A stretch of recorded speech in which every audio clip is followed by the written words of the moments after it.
इस बहुप्रतीक्षित तिथि को हम सबको 135 करोड़ भारतवासियों को और पूरी दुनिया के अंदर भारत के प्रति, भारत के सनातन धर्मावलंबियों के प्रति शुभेच्छा का भाव रखने वाले उन सभी नागरिकों और महानुभावों की इन भावनाओं को मूर्त रूप देने का श्रेय और यह अवसर जिस महापुरुष के कारण आज हम सबको प्राप्त हुआ है, भारत के यशस्वी प्रधानमंत्री आदरणीय नरेंद्र मोदी जी, उत्तर प्रदेश की माननीय राज्यपाल श्रीमती आनंदीबेन पटेल जी, हमारे विचार परिवार के प्रमुख राष्ट्रीय स्वयंसेवक संघ के सरसंघ चालक सरदेव डॉक्टर मोहन राव भागवत जी, श्री राम जन्मभूमि तीर्थ क्षेत्र न्यास के अध्यक्ष पूज्य महंत नृत्य गोपाल दास जी महाराज, देश के विभिन्न पंथ और संप्रदायों के आज के इस कार्यक्रम में उपस्थित पूज्य संतगण,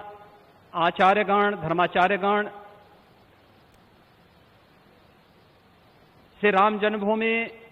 तीर्थ क्षेत्र न्यास के सभी पदाधिकारीगण,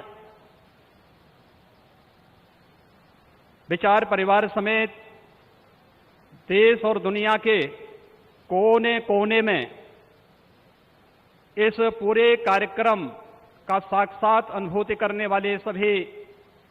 मर्यादा पुरुषोत्तम भगवान श्री राम के सभी भक्तगण और तीर्थ क्षेत्र न्यास के महासचिव श्री चंपत राय जी, मैं आदरणीय प्रधानमंत्री जी का मर्यादा पुरुषोत्तम भगवान श्री राम की इस पावन धरा पर 5 शताब्दी की इस बहुप्रतीक्षित लंबे संघर्ष और साधना की सिद्धि की स्मृति के अवसर पर भूमि पूजन और कार्य शुभारंभ के इस अवसर पर उत्तर प्रदेश के इस धराधाम पर 7 पवित्र पुरियों में से एक अवधपुरी में हृदय से अभिनंदन करता हूं, स्वागत करता हूं।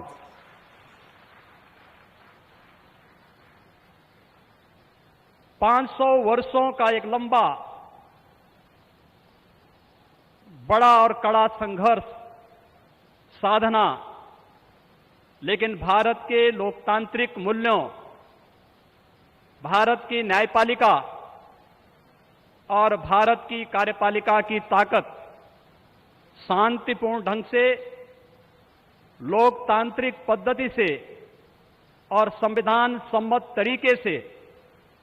समस्याओं का समाधान कैसे हो सकता है, आदरणीय प्रधानमंत्री जी के नेतृत्व में भारत ने दुनिया की सभी ताकतों को इस बात का एहसास कराया है। और यह दिन हम सबको, पूरे भारतवासियों को इस शुभ घड़ी का एहसास कराने के लिए, क्योंकि इस घड़ी की प्रतीक्षा में हम सब की कई पीढ़ियां चली गई। पूज्य संतों ने, अनेक महापुरुषों ने, अनेक वीरांगनाओं ने अपना बलिदान दिया और वे एक ही तमन्ना लेकर के कि अपनी आंखों के सामने ब्रह्मांड नायक मर्यादा पुरुषोत्तम भगवान श्री राम के भव्य मंदिर के निर्माण के कार्य को हम अपनी आंखों के सामने देख सकें। लेकिन संघर्ष चलता रहा, साधना चलती रही, अनवरत ये कार्यक्रम चलते रहे, लेकिन लोकतांत्रिक मूल्यों और आदर्शों की रक्षा करते हुए संविधान सम्मत तरीके से, शांतिपूर्ण तरीके से इसका समाधान का मार्ग निकल सकता है। आदरणीय प्रधानमंत्री जी की सूझबूझ और दूरदर्शिता के कारण आज पूरे भारतवासियों को यह गौरव की क्षण का अवकाश होने का अवसर प्राप्त हुआ है। मैं इसलिए उनका आज के इस अवसर पर हृदय से अभिनंदन करता हूं, उनका हृदय से स्वागत करता हूं। भाइयों बहनों, हम सब गौरवान्वित हैं इस बात को लेकर के कि अवधपुरी के बारे में जो सपना हम सब ने देखा है, मुझे लगता है कि उस बात का एहसास 3 वर्ष पहले उत्तर प्रदेश की इस अवधपुरी में दीपोत्सव के कार्यक्रम के साथ आप सब ने भी महसूस किया होगा। दीपावली का अवसर अवधपुरी के साथ जुड़ सके, अयोध्या के साथ जुड़ सके और उस कार्यक्रम को उस रूप में जोड़ने के लिए जो कार्यक्रम प्रारंभ हुआ था, आज उस कार्यक्रम की सिद्धि के रूप में आदरणीय प्रधानमंत्री जी के कर कमलों से इस अवसर पर श्री राम जन्मभूमि के भव्य और दिव्य मंदिर के निर्माण कार्य के भूमि पूजन और कार्य शुभारंभ का यह पवित्र पल भी हम सबको देखने का अवसर प्राप्त हुआ है। यह कार्य श्री राम जन्मभूमि तीर्थ क्षेत्र न्यास मंदिर निर्माण का करेगा, लेकिन अवधपुरी को दुनिया के सबसे वैभवशाली और सबसे समृद्धशाली नगरी के रूप में भौतिक विकास की दृष्टि से सांस्कृतिक परंपरा को क्षुण्ण बनाए रखते हुए आगे बढ़ाने के संकल्प के लिए हम सब प्रतिबद्ध हैं। और ये प्रतिबद्धता तब भी आपने देखी होगी जब रामायण सर्किट के नाम पर आदरणीय प्रधानमंत्री जी ने देश के उस श्रद्धा को सम्मान देने का कार्य किया। स्वदेश दर्शन के नाम पर यहां के घाटों के सुंदरीकरण के कार्य को आगे बढ़ाने का कार्य हुआ और राम कथा के साथ साथ अन्य तमाम प्रकार की गतिविधियां यहां पर चलती हुई दिखाई दी। और आज उसकी एक महत्वपूर्ण कड़ी के रूप में हम बहुप्रतीक्षित इस तिथि के अवसर पर आदरणीय प्रधानमंत्री जी का हृदय से अभिनंदन और स्वागत करते हैं। हम सबके लिए आज का यह दिन अत्यंत भावनात्मक दिन है। यह हमारे लिए उमंग और उत्साह का दिन भी है और हम सबके लिए इसलिए भी यह दिन अत्यंत महत्वपूर्ण है कि यहां पर आज हमारे विचार परिवार के प्रमुख राष्ट्रीय स्वयंसेवक संघ के आदरणीय सरसंघ चालक डॉक्टर मोहन राव भागवत जी की उपस्थिति भी आज हम सबको उनका सानिध्य भी प्राप्त हो रहा है। मैं उनका अवधपुरी की इस धरती पर हृदय से स्वागत करता हूं, अभिनंदन करता हूं। मैं इस अवसर पर अपने सभी उन पूज्य धर्माचार्यों, पूज्य संतों का भी हृदय से स्वागत और अभिनंदन करता हूं जो आज उत्तर प्रदेश की इस धरती पर इस संपूर्ण कार्यक्रम में साक्षी बन रहे हैं। मैं उन सभी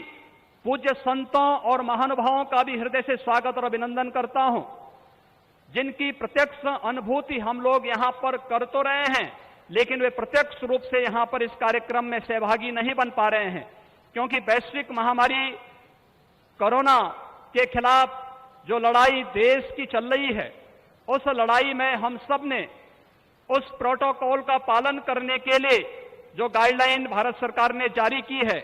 उसके तहत ही सीमित संख्या में अतिथियों का आमंत्रण हो सकता था और उसका पालन करते हुए भी हमें इस ऐतिहासिक तिथि को देश और दुनिया के सामने प्रस्तुत करना है। इस भाव के साथ मैं उन सभी महानुभावों का हृदय से स्वागत करता हूं। उन सबको किसी न किसी रूप में हम आने वाले कार्यक्रमों में सहभागी बनाने का आयोजन आने वाले समय में इन वर्षों में करेंगे कि उनकी उपस्थिति प्रत्यक्ष अनुभूति अयोध्या में हो सके और उनकी प्रत्यक्ष अनुभूति के माध्यम से यह कार्यक्रम अवधपुरी को जो गौरव मिलना चाहिए, इस गौरव को हम आगे बढ़ा सकें। हम सब के लिए आज का दिन इसलिए भी महत्वपूर्ण है। यह कार्यक्रम केवल मंदिर निर्माण के कार्यक्रम का शुभारंभ ही नहीं, एक उस भारत को एक दुनिया के सामने प्रस्तुत करने का भी एक अवसर है जिसे आज से 6 वर्ष पहले आदरणीय प्रधानमंत्री जी ने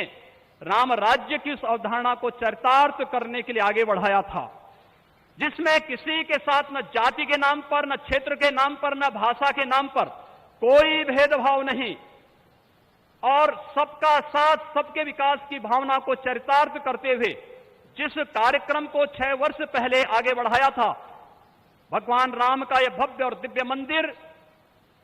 भगवान राम की यश और कीर्ति के अनुरूप भारत की यश और कीर्ति को भी